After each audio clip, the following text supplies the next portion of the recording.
I did an interview with John Boxer Mendoza. Mm-hmm. You know what that is? I think I've seen him on YouTube, yeah. I don't know him.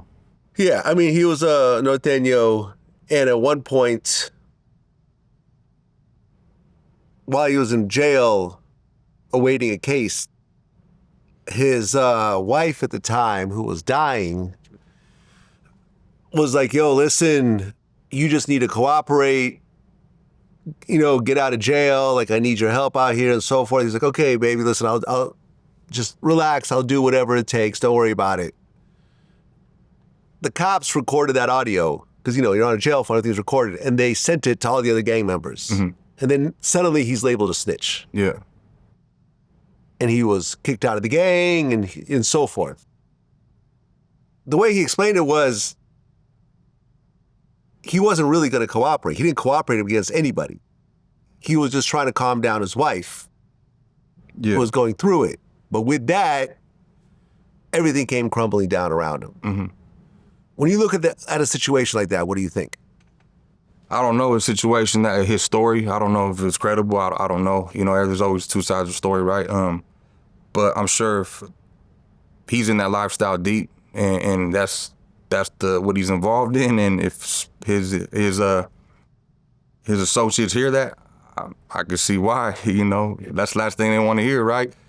No different than the Italian mafia. What's the difference if they heard the same shit? When you're dealing with that type of a world, it's you know what you signed up for, right? Well, you have kids. Yeah. And you have daughters and a son? Yeah. If your kids say, Dad, I want to join a gang, yeah. How would that conversation go? Say, Dad, we want to be just like you. Because if they being want a to parent, be just like me, then at this point in my life, I'd be like, man, I'm proud of you, Mio. Let's get your money, build a business, take care of your family, and do well for yourself. Then right. That's cool. Now, if they want to say I want to be like the old you, I'm going to lace you up because, of course, why would I want to see my son go down that path?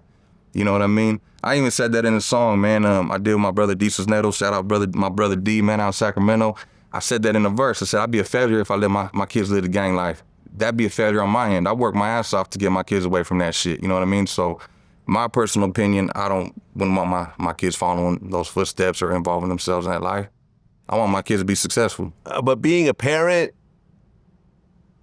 a lot of times kids just will mimic you regardless of what you say. You try to do do as I say, not as I do. For sure. But when I look at, for example, my dad, who passed away some years back, and I look at some of the things he did throughout his life, unknowingly, I did the same thing. Yeah. And when I look back on it, me being older now and seeing what he did, I'm like, relationships, I actually mimicked some of the things that he did without really knowing that I'd done it until after the fact. Mm-hmm. So do you worry about that somewhat, that your kids are just going to... With my son, I see that's just being the way your DNA is wired, right? You inherit certain things, and they say the apple doesn't fall too far from the tree, right? For most cases, But I do know, just from experience, I do know some of my friends that had horrible fathers, drug addicts, to just the worst of the worst type of dudes, and they ended up doing well for themselves. So it's either you're gonna follow those footsteps, or it's gonna be something you don't want to do.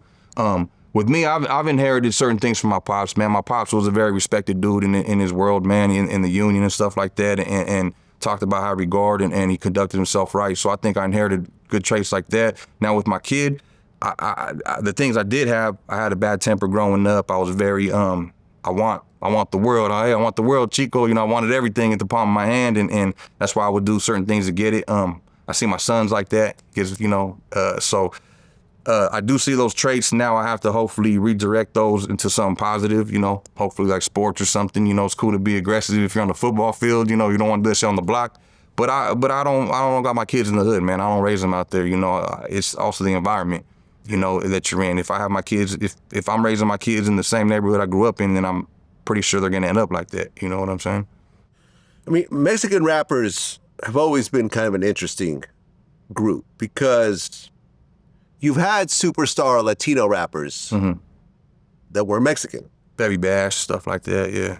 Well, you've had Big Pun. Oh, yeah. Right? Who is... Puerto Rican. Puerto Rican. Yeah. You got Fat Joe. Yeah. you know, who have gone platinum, multi-platinum, and everything else like that. Who would you say the top 3 Mexican rappers of all time are? Good question. Just Mexican, Straight not Mexican. Latinos. Yeah, not Latino, just straight Mexican.